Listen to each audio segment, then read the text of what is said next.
Godbole sir आमच्या सर्वांना एकत्रित बोलावून म्हणत होते, मुलांनो, आपल्याला यावर्षी नवीन थीमला सादर करायचं आहे. करंडक स्पर्धेमध्ये सुद्धा तीच थीम असायला हवी.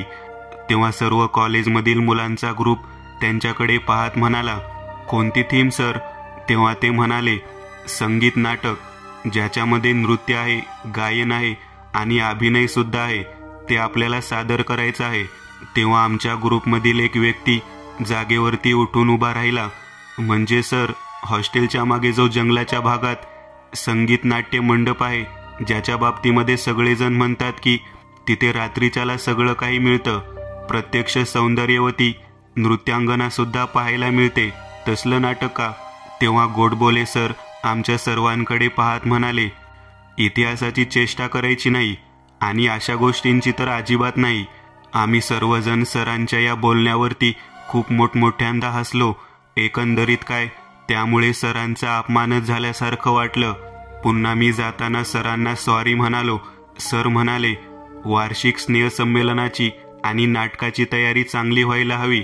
बरं का जितेश, तुझ्याकडे एक उत्तम लेखक आणि कथाकार आहे. विपुलकडे भरपूर संहिता आहेत, त्यावर जरा काम करा. आणि एक लक्षात घ्या, ज्या वास्तूबद्दल बोललो आहोत त्या वास्तूच्या दिशेने आणि त्याच्या आजूबाजूला जाण्याचं धाडस सुद्धा करू नका. तेव्हा मी म्हणालो, सर, मी जितेश आहे. जिथे रहस्य आहे तिथे मी आहेच. गॅदरिंगचे दिवस जवळ आलेले होते. एक साधारण 15 दिवसाच्या आतमध्ये प्रॅक्टिस करून आम्हाला एक सुंदर संगीत नाटक बसवायचं होतं. माझ्यासोबत परेश आणि विपुल हे दोघेही जण होते. ते दोघेही जण अतिशय सुंदर म्युझिक कंपोजर होते. आम्हाला वाटत होतं की यावर्षी इंटर कॉलेज कॉम्पिटिशनमध्ये आमचंच नाटक विजेते ठरणार. मानाचा समजला जाणारा करंडक आम्हालाच मिळणार. परंतु त्यासाठी आम्हाला 15 दिवसाची मेहनत घ्यायची होती. विपुल आणि परेश दोघेही जण माझ्याकडे पाहत म्हणाले, जतीन, आपल्याला एक महत्त्वाची गोष्ट पूर्ण करावी लागेल. तेव्हा मी म्हणालो, नेमकं काय करावे लागेल? आपल्या कॉलेजच्या हॉस्टेलच्या मागच्या बाजूला एक जुनं प्राचीन पद्धतीचं वास्तुशिल्प आहे. लोक म्हणतात की त्या ठिकाणी पूर्वी नाट्यमंडप होता. संगीत नाट्यमंडपाचा काही भाग अजूनही तसा आहे. मला वाटतं की आपण त्या ठिकाणी सर्वांनी एकत्र येऊन संगीत नाटकाचा भाग अभ्यासाला घ्यावा. पहिल्यांदा संहिता काय आहे ती वाचून घ्यावी. नेमकं नाटक कशा पद्धतीने सादर करायचं ते सुद्धा समजून घ्यायला हवं. तेव्हा मी त्या दोघांकडे पाहत म्हणालो, गोडबोले सर ज्याबद्दल बोलत होते तिथं जायचं म्हणत आहात का? चालेल ना, मी तयार आहे. मग यासाठी आपल्याला आवर्जून मालाला बोलावून घ्यावे लागेल. माला खूप हुशार मुलगी आहे.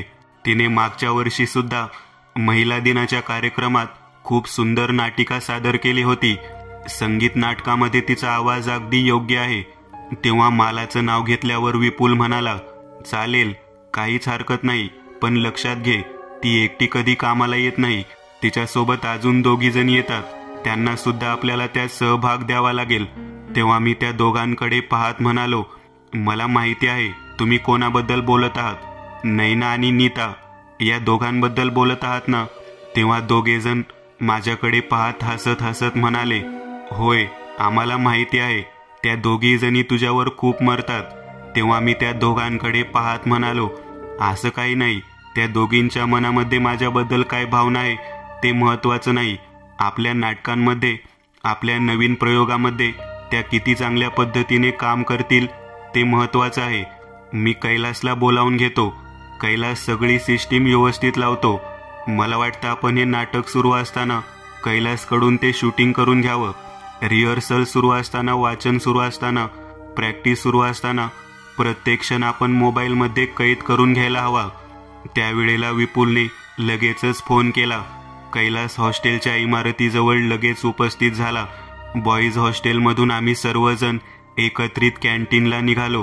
कॅन्टीनजवळ पोहोचलो तेव्हा मला तिच्या दोन्ही मैत्रिणीसोबत आमच्या समोर बसलेली होती. तिच्याकडे केवळ डोळ्याच्या इशाऱ्याने पाहत मी तिला आमच्या टेबलकडे बोलावलं. तिने ओळखून घेतलं. नक्कीच यावर्षीच्या वार्षिक स्नेहसंमेलन आणि करंडकाच्या स्पर्धेसाठी माझ्याकडे काही ना काहीतरी प्रपोजल आहे. ती तिच्या मैत्रिणीसह टेबलवरती आली. बसण्याच्या अगोदर म्हणाली, इथं बिल मी देणार बरं का. इथे कोणी याचं बिल देण्याचा प्रयत्न करायचा नाही. मालाचं बोलणं ऐकल्यानंतर आम्ही सगळेजण तिच्याकडे पाहत म्हणालो, आपल्याला आजच्या कॅन्टीनच्या नाश्त्यापेक्षा महत्त्वाची गोष्ट आहे ती म्हणजे कॉलेजच्या हॉस्टेलच्या मागच्या संगीत नाट्य मंडपातील बैठक. आपल्याला तिकडे जायचं आहे. तू आता नाश्त्याचे बिल देऊ नकोस. आम्ही भागवून घेतो. रात्री जेवणाचे बिल मात्र तुला द्यावं लागेल. तेव्हा माला आमच्याकडे पाहत मोठ्याने हसू लागली. ठीक आहे ठीक आहे, मी माझ्यासोबत माझ्या 2 मैत्रिणींना घेणार आहे बरं का. तेव्हा आम्ही पुन्हा एकदा हसू लागलो. आम्हाला माहीत होतं नैना आणि नीताशिवाय ती कोणतीही गोष्ट करत नाही. आम्ही सगळेजण मिळून तिथून कॉलेजला गेलो. कॉलेज संपत आल्यानंतर एकत्रित पुन्हा कॅन्टीनजवळ जमायचं ठरलं होतं. सगळेजण कॅन्टीनजवळ जमल्यानंतर कैलास त्या ठिकाणी आला. कैलासला सांगितलं की एक सुंदर शूट आपल्याला मोबाईलमध्ये करायचं आहे. त्यामध्ये आपण संगीत नाट्य मंडपाकडे जाणार आहोत आणि तेथील भागामध्ये अगदी नाट्यसंहिता वाचल्यापासून पुढचा भाग सगळं काही तिथेच करणार आहोत. तेव्हा कैलास म्हणाला, ठीक आहे, मी माझ्यासोबत उत्तमला घेऊ का? उत्तम बरेच दिवस झालं डिप्रेशनमध्ये आहे. त्याला थोडा आधार सुद्धा मिळेल.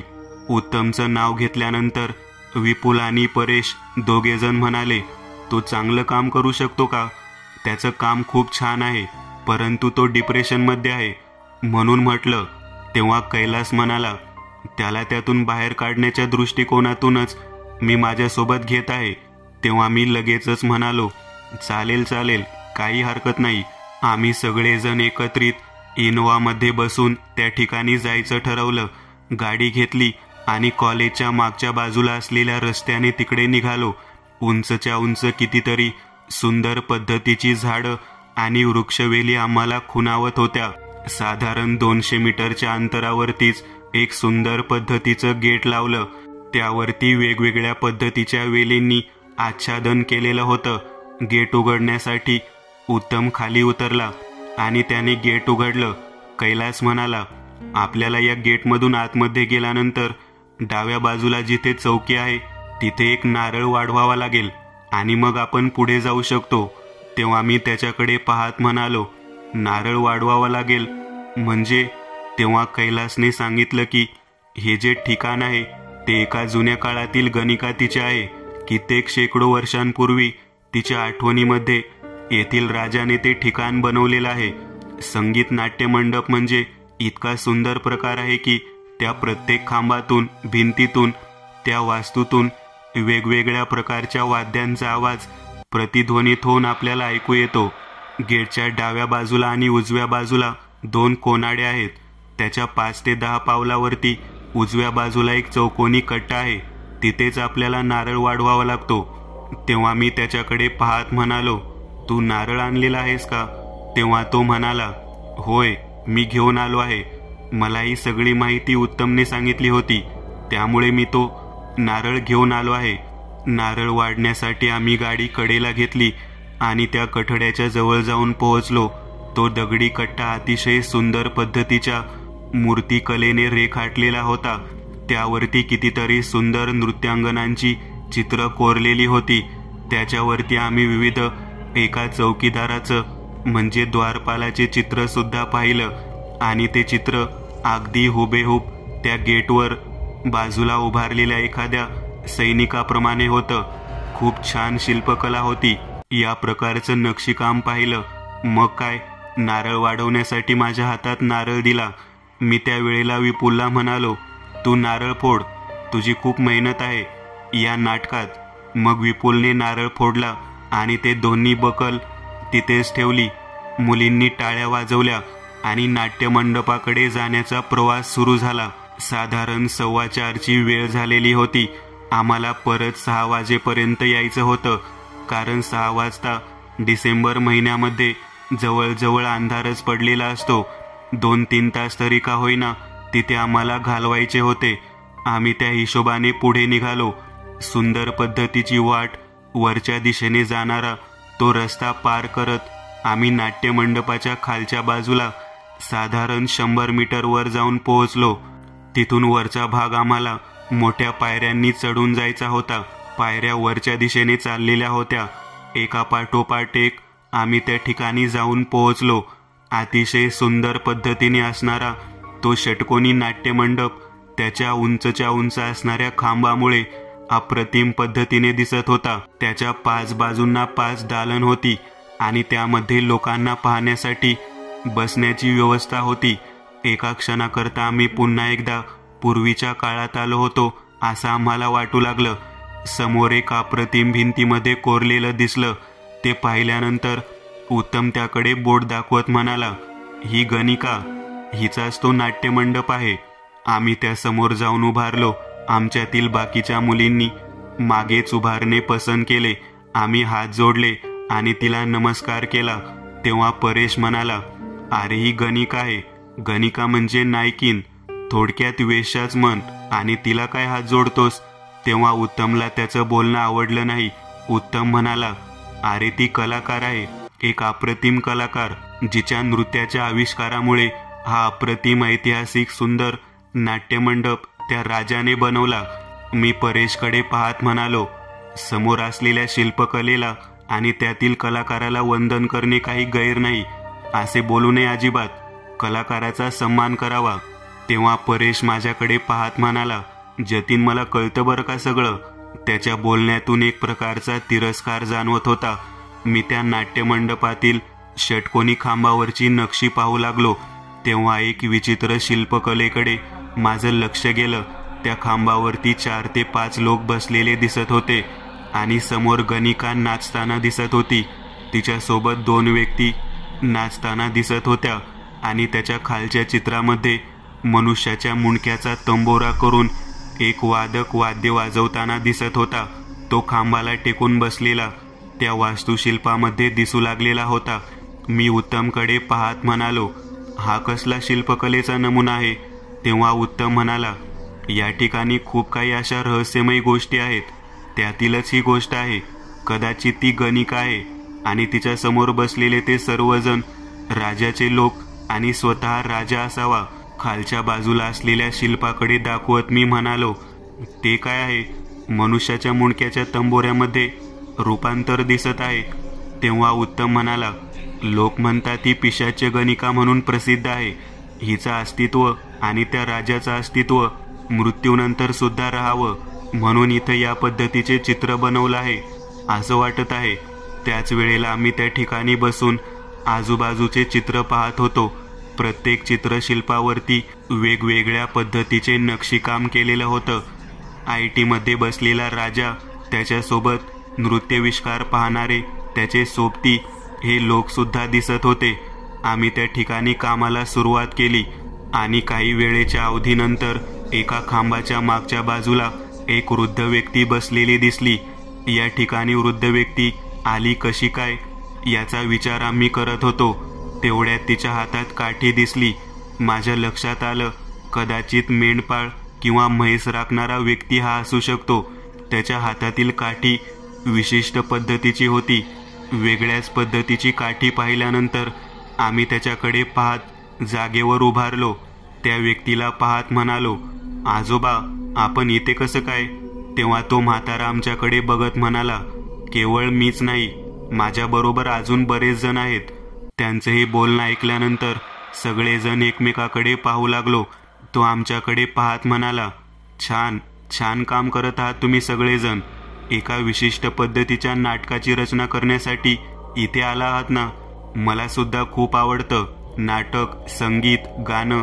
तुमचं सगळं पाहून मी इथं बाजूलाच येऊन उभारलो. तेव्हा आम्ही त्याला आतमध्ये या म्हणून सांगितलं. त्यावेळेला आजोबा म्हणाले, नाही नाही, अजून बराच वेळ आहे. माझे सर्व मित्र आल्यानंतर मी आतमध्ये येईन. आमचं काम सुरू होतं. तो एक व्यक्ती आल्यामुळे आम्हाला थोडासा आधार वाटत होता. थोड्या वेळानंतर जसजसं दिवस मावळण्याची वेळ येऊ लागली तसतसं त्याच्यासोबत अजून व्यक्ती आलेले दिसले. तो वृद्ध व्यक्ती आम्ही चाललेलो आहोत म्हटल्यावर आमच्याकडे पाहत म्हणाला, थांबा ना, 1 तासभर थांबा अजून.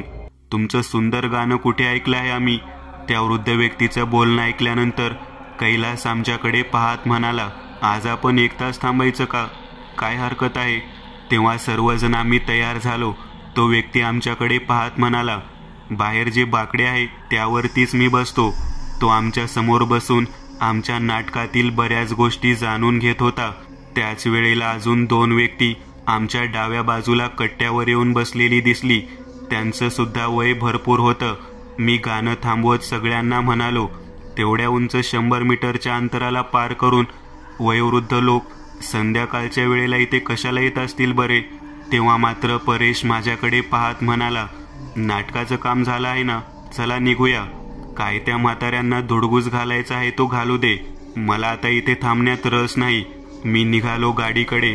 परेश अचानकच असं बोलल्यामुळे आम्हाला वाईट वाटलं आणि तो खाली लगबगीने निघाला. तेव्हा कठड्यावर बसलेला म्हातारा व्यक्ती जो सर्वात पहिल्यांदा होता तो त्याच्याकडे पाहत म्हणाला, असं मैफिल सोडून जाता येत नसतं बेटा. या नाट्यमंडपाचा एक नियम आहे, तू इथून बाहेर जाऊ शकत नाहीस. त्याचं बोलणं ऐकल्यानंतर परेश त्याच्याकडे पाहत म्हणाला, हो आजोबा, मी कुठं जायचं कुठे नाही हे मी ठरवणार. तुम्ही नाही मला सांगणार की इथे थांबायचं कधी, जायचं कधी, काय करायचं ते. परेशचं बोलणं उघड पद्धतीचं होतं. त्या म्हाताऱ्याने काठी जागेवरती आपटली आणि त्याच्याकडे पाहत म्हणाला, तू येथून बाहेर तरी जाऊन दाखव. मग त्याने त्या नाट्यमंडपातून 4 पावलं खाली उतरण्याचा प्रयत्न केला. तेव्हा त्या नाट्यमंडपाच्या कडेने असणाऱ्या गोलाकार दगडाच्या शिळा अचानक गोल फिरू लागल्या. तो भयानक पद्धतीचा प्रकार पाहिल्यानंतर आम्ही जागेवरती उठून उभा राहिलो. ती वास्तू जशीच्या तशी मध्यभागी होती, परंतु त्याच्या कडेने जे गोल रिंगण होतं ते दगडी शिळ्यांचे रिंगण फिरू लागलं आणि सारंगीचा आवाज ऐकू आला. उत्तम आमच्याकडे पाहत म्हणाला, काही वेळा तिथून निघायला हवं मित्रांनो, वेळ चुकली आहे बरं का, दिवस मावळून गेला आहे. मी वर पाहिलं तेव्हा आकाशात थोडा उजेड होता, परंतु दिवस मात्र मावळलेला होता. वेळ चुकली याचा अर्थ काय घ्यावा हे कळत नव्हतं. तेवढ्या समोर नर्तकीच्या त्या गणितीच्या मूर्तीच्या वरच्या शिल्पामध्ये हालचाल जाणवू लागली आणि तो वृद्ध व्यक्ती मोठ्या आवाजात आमच्याकडे पाहत हसू लागला. किती सुंदर लेखन केलं आहे या मुलाने, यावरती आज येथे संगीत नाटक व्हायलाच हवं. त्याचं बोलणं ऐकल्यानंतर आम्ही त्याला म्हणालो, आजोबा कोण आहात तुम्ही, असं का म्हणत आहात. तेव्हा त्याने तेथील खांबाला स्पर्श केला आणि एक सुंदर असं वाद्य त्या खांबाच्या नक्षीमधून बाहेर काढलं. ते पाहिल्यावर आम्ही प्रचंड घाबरलो, कारण आम्ही जिवंत नसलेल्या व्यक्तीसमोर उभारलेलो होतो. आम्हाला तेथून बाहेर पडता येणार नाही हे सांगितल्यानंतर आणि तिथली मैफिल पूर्ण केल्याशिवाय जाता येणार नाही सांगितल्यानंतर आम्ही हादरलो. परेशकडे पाहत तो व्यक्ती म्हणाला, तुला त्या खांबाशी जरी बसायचं आहे जिथे तू या आमच्या नृत्यांगनेबद्दल जे काही बोललास, त्या गणिकेबद्दल जे काही बोललास, त्याचे उत्तर तुला तिथे बसून द्यायचं आहे. अचानक वातावरण बदललेलं होतं.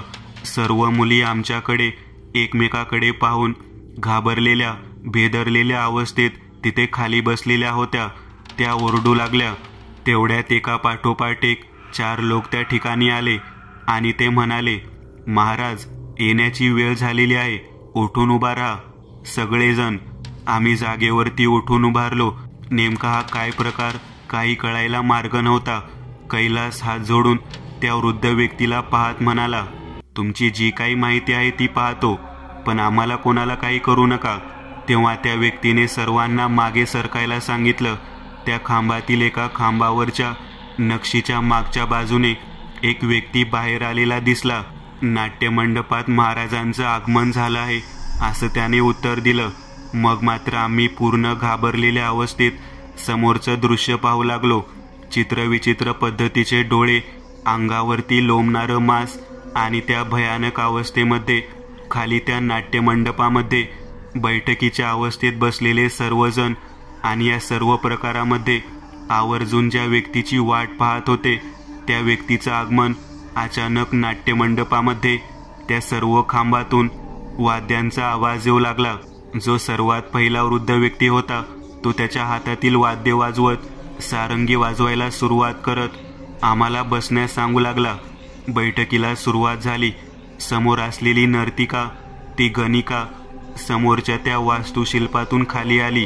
तिचं शिल्प पाहून, तिचं रूप पाहून सर्वजण हादरून गेलो. अप्रतिम असा शारीरिक बांधा असणारी ती स्त्री दिसायला भयंकर सुंदर होती, परंतु तिचे डोळे अतिशय घाणेरडे आणि भयानक पद्धतीचे होते.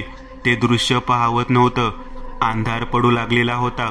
मुली भयंकर घाबरलेल्या अवस्थेत तशाच थरथर कापत बसलेल्या होत्या. समोर असलेली ती स्त्री परेशकडे बोट दाखवत म्हणाली, याचा तंबोरा बनवा. हा शब्द उच्चारल्या उच्चारल्या लगेचच बाजूला असलेले 2 सेवक आले. त्यांनी परेशला घट्ट खेचून धरलं आणि एका क्षणात त्याचं मुंडकं धडावेगळं केलं. त्या नक्षीकामामध्ये जसा मानवी मुंडक्यांचा तंबोरा होतो तसा तंबोरा त्या ठिकाणी बनवण्यासाठी त्यांनी परेशचा जीव घेतला. ते दृश्य पाहून सर्वजण भयंकर घाबरलो. हा जो काही प्रकार होता तो प्रत्यक्ष पाहताना जीवाचा थरका पडलेला होता. पिशाच्य गणिका तंबोरा बनवण्यासाठी ते मुंडकं कापायला सांगितल्यानंतर बाजूच्या बसलेल्या त्या वादकाकडे पाहत म्हणाली, वाद्य वाजवायला सुरुवात करा. वाद्य वाजवायला सुरुवात झाली आणि भयानक अशा कांठाळ्या बसतील असा आवाज त्या पिशाच्य मंडपामधून येऊ लागला. तो नाट्य मंडप नव्हता, तो गणिकेचा पिशाच्य मंडप होता. प्रत्येक व्यक्तीच्या कानामधून रक्त यायला सुरुवात झालेली होती. एका भयानक सत्रामध्ये आम्ही सर्वजण अडकलेलो होतो. काही चुकीचं घडलं म्हणून हे सगळं होत होतं तेच कळत नव्हतं. नारळ वाढवल्यामुळे आम्ही जिवंत होतो हे लक्षात येत होतं, पण परेशचा जीव त्याच्या वाचाळ तोंडामुळे गेला हे लक्षात आलं होतं. गणिकेने नृत्य करायला सुरुवात केल्यानंतर जो काही शरीराचा थरकाप उडालेला होता तो पाहता आपला जीव आज रात्रीतून जाणार हे जवळजवळ ठरलेलं होतं. विपुल घाबरलेल्या अवस्थेत एकमेकांना घट्ट पकडून बसलेला होता. विपुलकडे पाहत काय बोलावं काय कळत नव्हतं. थोडं थोडं नसून जवळजवळ संपूर्ण मंडपामध्ये पसरलेलं लाल रक्त पाहून जीवाची घालमेल होत होती. हा जो काही प्रकार सुरू होता तो पाहिल्यानंतर मात्र काय करावं कळत नव्हतं. कैलास आणि उत्तम दोघेही जण मागच्या बाजूला सरकत नाट्यमंडपाच्या मागच्या भिंतीपर्यंत जाऊन चिटकले. त्यांनी आमच्याकडे पाहत शांत राहण्याचा इशारा केला. शांत राहण्याचा इशारा केल्यानंतर सर्वजण शांततेने समोर सुरू असलेला तो नृत्य प्रकार पाहू लागलो. जेव्हा डोळे मिटून शांततेने तो नृत्य प्रकार पाहण्याचा विचार मनात केला तेव्हा कानावर येणारा आवाज अतिशय मधुर आणि मंजूळ वाटू लागला. माझ्या डोक्यात येऊ लागलं, आपण या ठिकाणी नकारात्मक पद्धतीने जर बसलो तर आपला जीव जाणार. आपण सकारात्मक पद्धतीने जर हे सर्व काही पाहिलं तर आपला जीव जाणार नाही. आज उभ्या आयुष्यात पहिल्यांदा अशा एका ठिकाणी आलेलो होतो की ज्या ठिकाणी आल्यामुळे स्वतःच्या मर्जीने बाहेर पडता येत नव्हतं.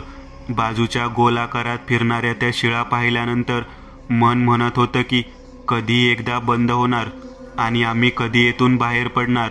नीता आणि नैना दोघीही जणी माझ्या मागच्या बाजूला माझ्या पाठीवरती डोकं झाकून कानामध्ये बोट घालून ते दृश्य न पाहावं म्हणून शांततेने बसलेल्या होत्या.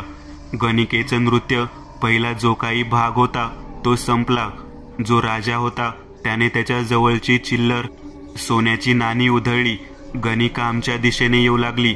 त्या पिशाच्या गणिकेचे रूप प्रचंड सुंदर होतं, परंतु डोळे भयंकर असल्यामुळे तिच्याकडे पाहवत नव्हतं.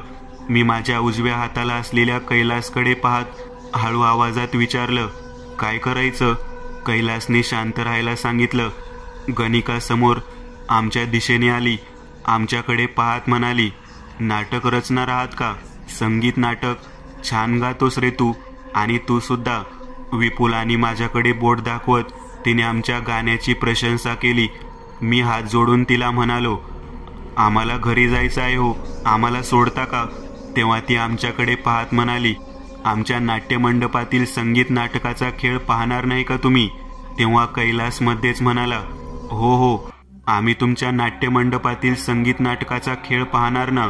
काही नाही, आम्ही थांबतो इथं. तेव्हा कैलासच्या बोलण्यातून लक्षात आलं की तिला नकार आपण देऊ शकत नाही. एका पाठोपाठ एक सुरेल रचना आणि अप्रतिम असा आवाज काढत तिने गाणं म्हणायला सुरुवात केली. समोर राजा त्या गाण्याचा तिच्या नृत्याचा आस्वाद घेत ते त्यांचं नाटक पाहत होता.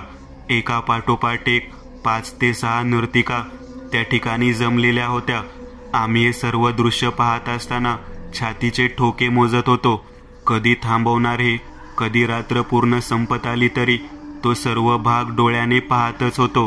बरोबर 3 वाजण्याच्या सुमारास बाजूचे सर्व म्हातारे जागेवरती उठून उभे राहिले. आम्हाला उठून उभे राहायला सांगितलं. आम्ही त्यांच्याकडे पाहिलं.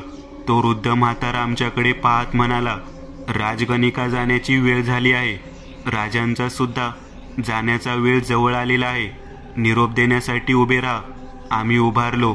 मागच्या बाजूला जिथे परेशचं धड पडलं होतं तिथे जाऊन त्या म्हाताऱ्याने त्याचं मुंडकं त्या धडाजवळ ठेवलं. काहीतरी मंत्र पुटपुटून त्याच्या नरड्यावरती स्वतःचा तळहात ठेवला आणि स्वतःच्या पायाने त्याच्या कपाळावर पाय ठेवत तो मोठ्याने उठ म्हणाला. परेश जागेवर उठून उभारला. त्याच्या गळ्यामध्ये सोन्याचा हार टाकत ती गणिका म्हणाली, तंबोऱ्याची बिदागी दिली आहे लेकरा. जा घराकडे, निघून जा. आजचा खेळ संपलेला आहे. हे सर्व पाहिल्यानंतर आमची केवळ बेशुद्ध पडायचीच वेळ राहिलेली होती. काय चाललं आहे काहीच कळायला मार्ग नव्हता. तेव्हा मात्र ती जाणार आणि आम्हालाही जाऊ देणार ही गोष्ट समजली. तेथून परतीच्या मार्गाने जाण्याची वेळ आलेली आहे हे लक्षात आलं होतं. आम्ही सर्वांनी खाली वाकून तिच्याकडे नमस्कार केला. माझ्या गळ्यामध्ये, आमच्या सर्वांच्या गळ्यामध्ये हिऱ्यांचे हार प्रदान करत तिने आम्हाला तिचं नृत्य, त्या पैशाचे गणितेचा सादर केलेला आविष्कार पाहिल्याबद्दल बक्षिशी आणि बिदागी अदा केली. वर मान केली आणि पाहिलं तर प्रचंड काजव्यांचा प्रकाशाशिवाय तिथं दुसरं काहीच दिसत नव्हतं. एक भयानक प्रकारामधून आम्ही बाहेर पडलेलो होतो हे लक्षात आलं होतं. पण एक गोष्ट मात्र चांगली शिकलो होतो. कोणत्याही नवीन ठिकाणी जाताना तिथल्या वास्तूबद्दल, त्या जागेबद्दल अगोदर माहिती करून घ्यायला हवी. आपण तरुण असलो, नवीन पिढीतले जरी असलो तरी काही गोष्टी ह्या मान्यच करायला हव्या. आम्ही त्या ठिकाणाहून एका विशिष्ट पद्धतीने एका पाठोपाठ एक बाहेर पडलो. बाहेर पडल्यानंतर गेटच्या जवळ एक चौकीदार असलेला वृद्ध व्यक्ती भेटला. तो आमच्याकडे पाहत म्हणाला, पिशाच गणिकेचा खेळ पाहून आलात ना? नारळ वाढवलात म्हणून वाचलात. आम्ही विचार करू लागलो, या व्यक्तीला कसं काय कळलं? आपण जाताना तर हा व्यक्ती इथे नव्हता. हा नेमका आहे तरी कोण? मी त्यावेळेला त्यांच्याकडे पाहत म्हणालो, नेमका प्रकार तरी काय आहे? तेव्हा त्या व्यक्तीने सांगितलं, हे गेट उघडून जो नारळ वाढवून आत जातो तो व्यक्ती तिचा आवडता जो नृत्यविशाराचा खेळ आहे तो पाहून परत येतो. जिवंत व्यक्तीसोबत, मृत व्यक्तीसोबत, त्या पिशांच्यांसोबत ती रात्रीमध्ये त्या सभामंडपात नृत्याविष्कार सादर करते. एक ना एका व्यक्तीला ती तंबोऱ्यासाठी वापरून घेते आणि संपूर्ण खेळ पाहून झाल्यानंतर जाताना मौल्यवान वस्तू देते. ज्याच्यामध्ये दम आहे, ज्याच्यामध्ये धाडस आहे तोच व्यक्ती तेथून जिवंत परत येतो आणि येताना त्या सर्व मौल्यवान वस्तू सोबत घेऊन जातो. पिशाचे गणिका हे ऐतिहासिक वास्तूतील सर्वात मोठे रहस्य आहे जे तुम्ही आता पाहून परत निघालेला आहात. मी त्यांच्याकडे पाहत म्हणालो, तुम्हाला हे सगळं माहीत आहे. तुम्ही तर पहारा देता तर तुम्ही जाताना का नाही दिसला? तेव्हा त्याने मागे तो कठडा दाखवला. त्या कठड्यावरती एका पहारेकऱ्याचे चित्र होतं. ते शिल्प होतं जे आम्ही जाताना पाहिलं होतं. ते पाहिल्यानंतर येथील द्वारपाल आहे, संरक्षक व्यक्ती आहे असं वाटलं होतं. तो म्हणाला, तो जो आहे ना तो व्यक्ती मीच आहे. आणि तो गेट उघडून त्या कठड्याच्या दिशेने उलटा पळत गेला आणि क्षणात गायब झाला. हे जे काही आम्ही पाहिलं होतं ते खरंच सरांनी सांगितलेल्या गोष्टीपेक्षा खूपच वेगळं होतं. आम्ही सरांचं ऐकायला हवं होतं.